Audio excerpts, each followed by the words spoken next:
BA तृतीय वर्ष के छात्रों का आज की कक्षा में स्वागत है।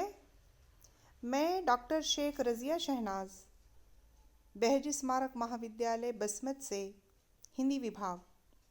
आज हमारा पेपर हिंदी साहित्य के इतिहास के अंतर्गत तीसरा अध्याय रीतिकाल हम लेने जा रहे हैं।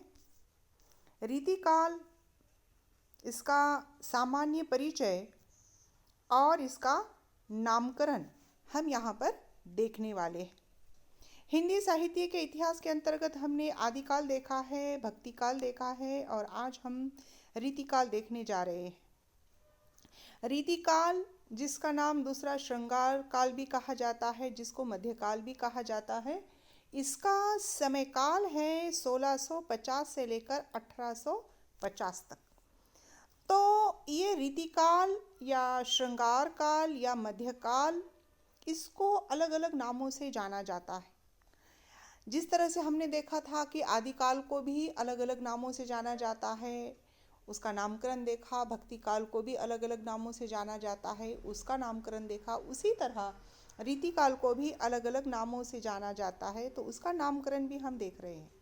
रीतिकाल को हम देखते हैं श्रृंगार काल कहा जाता है, मध्यकाल कहा जाता है, अलंकृत काल कहा जाता है, हम देखते हैं कलाकाल कहा जाता है।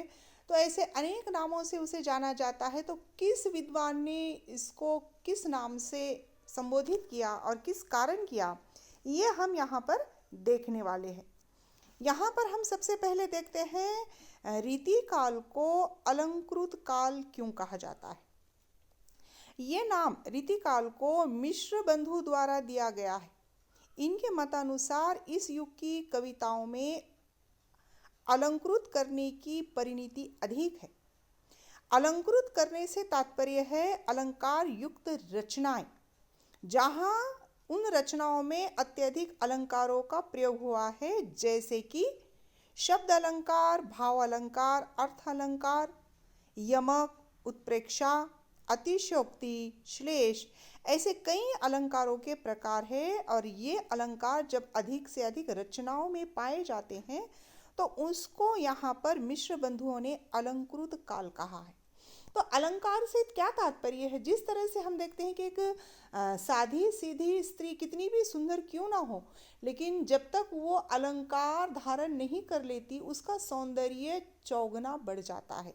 उसी तरह से साहित्य में, कला, कविता में जब हम कविता लिखते हैं तो कुछ शब्द अलंकारों का, कभी अर्थ अलंकारों का, कभी भाव अलंकारों का ऐसा प्रयोग किया जाता है जिससे वो रचना अद्वितीय बन जाती है, महत्वपूर्ण बन जाती है।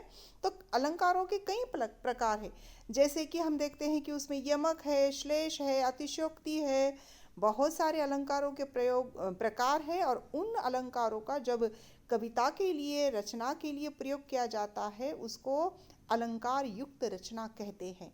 तो इस काल के, रीतिकाल के अधिकतर कवियों ने अपने काव्यों को अधिक से अधिक सुंदर बनाने के लिए, अधिक से अधिक सशक्त बनाने के लिए, अधिक से अधिक प्रभावशाली बनाने के लिए अधिक मात्रा में अलंकारों का प्रयोग किया है। इसलिए मिश्र बंधुओं ने इस काल को अलंकृत काल कहा है। अलंकार का मतलब होता है आभूषण। तो ये कविता के आभूषण जिसको कहा जाता है अलंकारों के रूप में। दूसरा हम यहाँ पर देखते हैं कलाकाल। यहाँ पर डॉक्टर राम कुमार वर्मा जी ने इसे कलाकाल कहा है। कलाकाल क्यों कहा है? इस कलाकाल में रचनाओं की कला के रूप में प्रयुक्ति हुई है।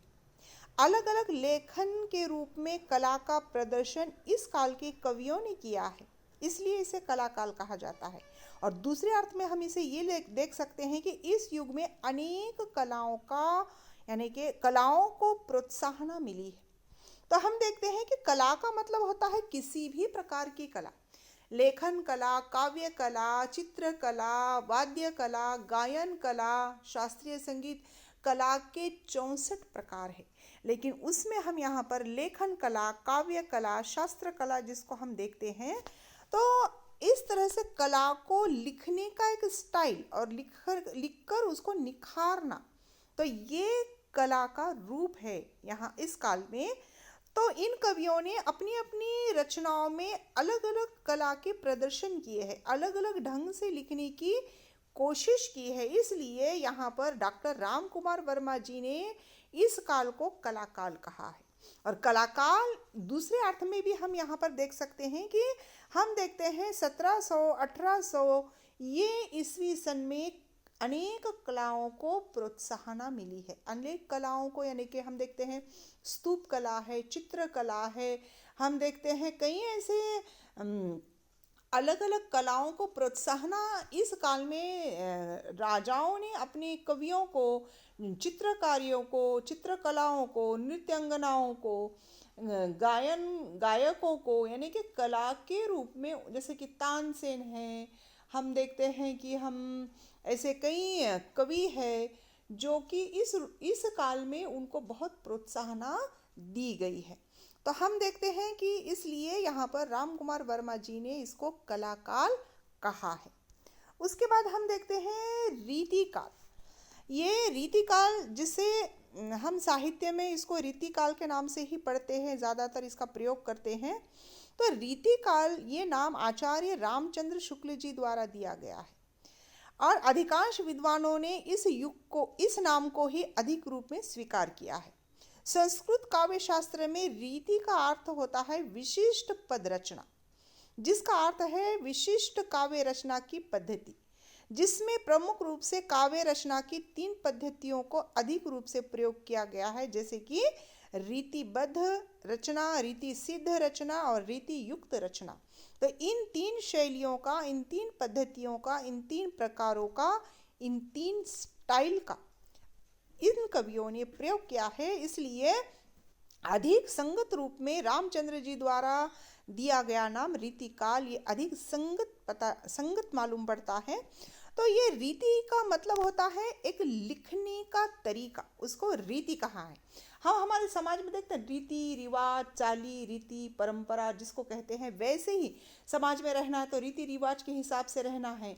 उसी तरह साहित्य लिखना है, काव्य लिखना है तो काव्य शास्त्र के अनुसार जो उसके रीति है, नियम है, तौर तरीके हैं, उसमें रहकर ही लिखना, यानी कि उसको रीति कहा गया है। तो उसी तरह से ये रीति काल ये नाम पड़ा है कि इस काल के अधिक से अधिक कवियों ने, कुछ कवियों ने रीतिबद्ध तरीके से काव्य की रचना की है, तो कुछ कवियों ने रीति सिद्ध तरीके से, तो कुछ कवियों ने स्वच्छंद होकर, उन्मुक्त होकर रीति युक्त रचनाएं लिखी है। इसलिए इस काल को अधिक संगत रूप में रीतिकाल ये नाम जान पड़ता है। उसके बाद हम देखते हैं चौथा है श्रृंगार काल।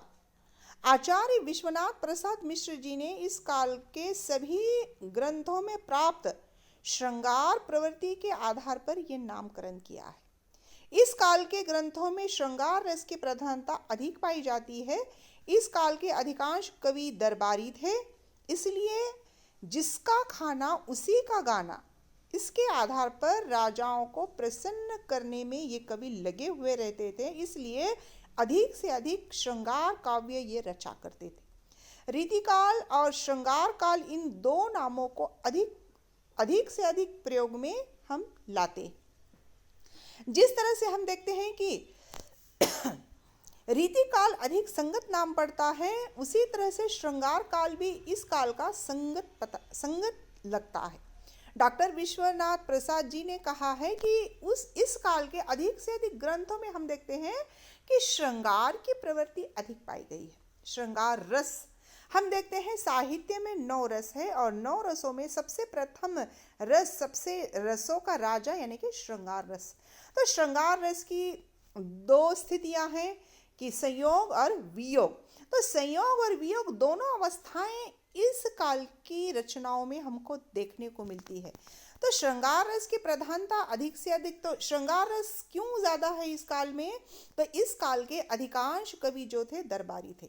हम देखते हैं रीति काल के पहले का काल भक्ति काल जो था, तो अधिक से अधिक कवि जो है ये जो है भक्त कवि थे, संत कवि थे। तो ये अपने आराध्य की भक्ति में लीन होकर वो भक्ति के ही पद लिखा करते थे। वो किसी दरबार में नियुक्त नहीं थे। किसी दरबार में नियुक्त न होने के कारण वो अपने राजा को खुश करने की कोशिश नहीं करते थे। वो सिर्फ अपने आराध्य की भक्ति में और जन जन तक अपने विचार पहुंचाने के लिए, समाज को उपदेश देने के लिए वो अपने पद रचा करते थे। लेकिन इस काल के अधिकांश कवि जो थे दरबार में नियुक्त थे, क्योंकि जिसका खाना उसी का गाना, यानी कि जिस राजा के दरबार में नियुक्त थे वो राजा अच्छा हो या बुरा हो, यानी कि उसके कार्य अच्छे हो या बुरे हो, लेकिन उसका ही वो गुणगान करते थे। जिसका खाना उसी का गाना, यानी कि यहाँ पर धन प्राप्ति के लिए, यश प्राप्ति के लिए, कीर्ति प्राप्ति के लिए, अपने राजा बादशाह को प्रसन्न करने के लिए, खुश करने के लिए ये उनको प्रेम प्रधान काव्य पढ़कर रचकर सुनाया करते थे।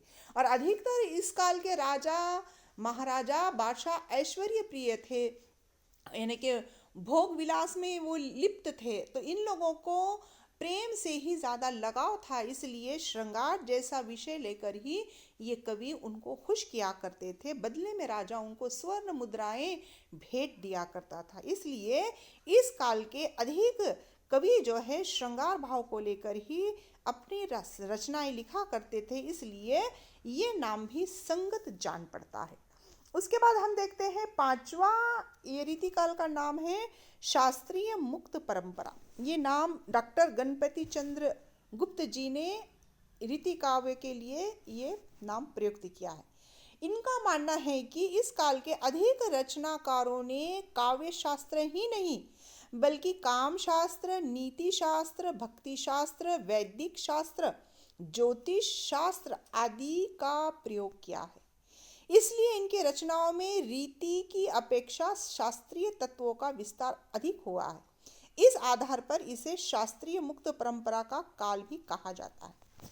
तो यहाँ पर गणपति चंद्र जी ने ये माना है कि इसको शास्त्रीय मुक्त परंपरा क्यों कहा है कि इसमें काव्य शास्त्र के आधार पर ही, यानी कि ये काव्य नहीं रचा गया है, क्योंकि इस काल में अधिक से अधिक प्रेम की दो अवस्थाएं, संयोग और वियोग अवस्थाएं, सुख की अवस्था, दुख की अवस्था, ये प्रस्तुत करने के लिए अलग अलग शास्त्रों का प्रयोग किया गया है। जैसे काम शास्त्र का प्रयोग किया गया है, नीति शास्त्र का प्रयोग किया है, भौतिक शास्त्र का, वैदिक शास्त्र का और फिर ज्योतिष शास्त्र, यानी कि इन सभी को लेकर, यानी कि इन शास्त्रों को लेकर जब रचनाएं लिखी गई है तो एक से अनेक अलग अलग शास्त्र यहाँ पर देखने को मिलते हैं। तो यानी कि किसी एक शास्त्र पर नियुक्त ये काव्य नहीं है, इसलिए ये मुक्त परंपरा है, शास्त्रीय मुक्त परंपरा, जिसको जैसा लगा वैसा यहाँ पर काव्य रचा गया है, इसलिए इसको शास्त्रीय मुक्त परंपरा यानी कि काल भी कहा जाता है।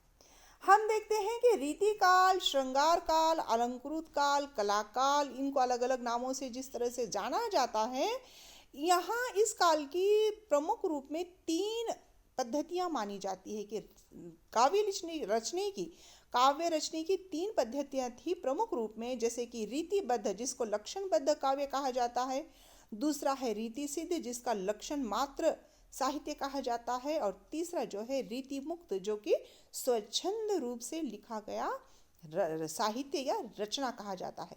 ये प्रमुख रूप से तीन काव्य की रीतियाँ यानी कि तरीके, स्टाइल जिसको कहते हैं हम, यानी कि नियम जिसको हम कहेंगे, ये प्रमुख रूप से इस काल में देखे जाते हैं। तो हमको इन्हीं रीतिबद्ध, रीति सिद्ध और रीति मुक्त ये शैलियों को हमको विस्तार से आगे देखना है। तो रीति काल का हम परिचय देख रहे हैं। रीति काल का सामान्य परिचय में हम रीति साहित्य की परंपरा क्या कहती है, रीति साहित्य क्या है। तो रीति या श्रृंगार काल में रीति निरूपण और रीति तत्वों के अनुसार काव्य सृजन की जो धारा है वो संस्कृत साहित्य में इसकी दीर्घ परंपरा रही है, जिसका प्रमाण हमें भरत मुनि के नाट्य शास्त्र जैसे ग्रंथ में देखने को मिलता है, जिसमें 9 रस का प्रयोग देखने को मिलता है। साथ ही हम उस काल के यानी कि हम देखते हैं रस संप्रदाय, ध्वनि संप्रदाय, अलंकार संप्रदाय के अलावा संस्कृत साहित्य में औचित्य सिद्धांत भी देखने को मिलता है, और यही परंपरा हमें रीति काल में इन काल के कवियों की रचनाओं में हमको देखने को मिलती है। हम देखते हैं 6वीं शताब्दी 7वीं शताब्दी में ये हम देखते हैं कि किस तरह से ये रचनाएं लिखी जाती थी। तो श्रृंगार काल उसी के आधार पर हम देखते हैं 17वीं शताब्दी में हमको 18वीं शताब्दी में देखने को मिलता है कि ये जो रीति के तत्व थे, काव्य लिखने के जो तत्व थे, ये संस्कृति वही परंपरा आगे भी चली आई दीर्घ रूप से, जिसका प्रमाण हम भरत मुनि के नाट्यशास्त्र में देखने को मिलते हैं। भरत मुनि का नाट्यशास्त्र जो ग्रंथ है उसमें 9 रसों की व्याख्या हमको देखने को मिलती है। 9 रसों की व्याख्या के साथ साथ यानी कि रस को काव्य की आत्मा माना गया है कि जिस काव्य में रस नहीं होगा वो काव्य बेरस हो जाती है, नीरस हो जाती है। उसी तरह से 9 रसों में से कोई ना कोई एक रस का प्रधान रूप से होना जरूरी है। तो श्रृंगार रस ये प्रथम रस का राजा कहा गया है। तो इस काल के कवियों ने सबसे अधिक श्रृंगार रस का प्रयोग किया और फिर वीर रस, शांत रस, अनेक जो 9 रस है उनको निम्न रूप से रखा, लेकिन प्रधान रूप से 9 श्रृंगार रस को रखा। उसके साथ हम देखते हैं कि रस संप्रदाय, ध्वनि संप्रदाय, अलंकार संप्रदाय के अलावा संस्कृत साहित्य में जो औचित्य संप्रदाय है, औचित्य सिद्धांत है, औचित्य सिद्धांत भी इस कवियों के काव्य में हमको देखने को मिलते हैं। इसलिए इस काल के कवियों में यानी कि 9 रसों का श्रृंगारकार सभी का प्रयोग अधिक से अधिक हमको देखने में मिलता है। इस काल में काव्य रचनाओं को लेकर लेखन अलग अलग शैलियों और उसके तरीकों या फिर ढंग जिसको कहा जाता है, फिर इस रीति से रचा गया है, ऐसा हम कह सकते हैं। 1650 से लेकर 1850 तक का ये काल हिंदी साहित्य की दृष्टि से एक दरबारी काल था। अधिक कवि दरबार में नियुक्त थे, जिसे राजा के छत्र छाया में रहकर रचनाओं को रचा करते थे। इसलिए अधिकतर उन्हीं राजाओं का गुणगान करते ये देखने को मिलते हैं। 1650 से 1850 का ये कालखंड जो है मुगल साम्राज्य के पतन का काल माना जाता है। इस काल के अधिकांश राजा जो है विलासिता प्रिय, ऐश्वर्य प्रिय जीवन जीने में मग्न थे। उनको अपनी प्रजा से कोई लेना देना नहीं था। वो शराब, शबाब और कबाब इस प्रवृत्ति के अधिक रूप में हमको देखने को मिलते हैं। ये राजा और इस काल के कवि जो है जनमानस से दूर थे। ये इस काल का साहित्य जो है जनमानस से दूर हो गया था, सिर्फ दरबारी साहित्य रह गया था। दरबार के लिए, दरबार में राजा और सामंतों को खुश करने के लिए रचनाएं रची जाती थी। तो जनमानस के बारे में दूर दूर तक कहीं पर भी कुछ उपदेशात्मक या फिर कोई उनके सुख दुखों को दर्शाने वाली कोई रचना हमको इस काल में देखने को नहीं मिलती है। तो जनमानस से दूर ये साहित्य हो चुका था।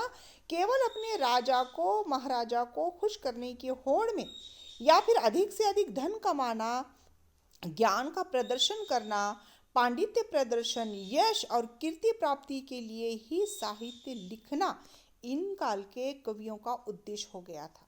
तो साहित्य का उद्देश्य न जनहिताय था, ये केवल स्वतः सुखाय हो गया था। जनहिताय न होकर स्वतः सुखाय इस काल का साहित्य था। जबकि हम आदिकाल भक्ति काल का साहित्य देखते हैं कि जनहिताय के लिए साहित्य हुआ करता था। उससे पहले का भी साहित्य जनहिताय के लिए हुआ करता था। लेकिन रीति काल का साहित्य जो है ये केवल और केवल सिर्फ स्वतः सुखाय के लिए लिखा गया था, क्योंकि इस काल के अधिक से अधिक कवि जो थे राजाओं के दरबार में नियुक्त होने के कारण अधिक से अधिक स्वर्ण मुद्राएं प्राप्त करने के हेतु, अधिक से अधिक यश प्राप्त करने के हेतु, अधिक से अधिक कीर्ति के लिए या फिर अपने ज्ञान का प्रदर्शन कि भाई मैं कितना ज्ञानी हूँ, मैं पांडित्य हूँ या पांडित्यपूर्ण रचना लिख सकता हूँ। इस काल के कवियों को अधिक से अधिक आचार्य कहा जाता था। जैसे आज के काल में हम डॉक्टर कहते हैं, वैसे आचार्य के नाम से इनको संबोधित, जिनको ज़्यादा से ज़्यादा शास्त्रीय ज्ञान हुआ करता था काव्य के क्षेत्र में, उनको आचार्य कहा जाता था। तो अपने ज्ञान का प्रदर्शन करना ही इनका उद्देश्य हो गया था। तो इस तरह से हम देखते हैं कि इस काल का साहित्य जो है ये क्या है, बहुत अधिक रूप में श्रृंगार रस को लेकर लिखा गया, इसलिए इसको श्रृंगार काल कहा जाता है। और अलग अलग रीतियों को लेकर इस काल में यानी कि उसके प्रयोग किए गए हैं। रीतिबद्ध, रीति सिद्ध, रीति मुक्त शैली ली गई है, इसलिए रीति काल आचार्य रामचंद्र शुक्ल जी ने इसका नाम दिया है, जो कि अधिक संगत लगता है। उसके बाद अलंकृत काल, कला काल और शास्त्रीय मुक्त परंपरा का काल, इस तरह से रीति काल को माना जाता है, जो कि 1600 से 50 से लेकर हम देखते हैं 1700 के 50 तक का इसका काल समय देखने को मिलता है। तो ये है रीति काल का सामान्य परिचय, और सामान्य परिचय के साथ साथ रीति काल को अलग अलग नामों से जाना जाता है, उसका नामकरण हमने यहाँ पर संक्षिप्त में देखा है। तो आज की ये कक्षा हमारी यहीं समाप्त होती है। धन्यवाद।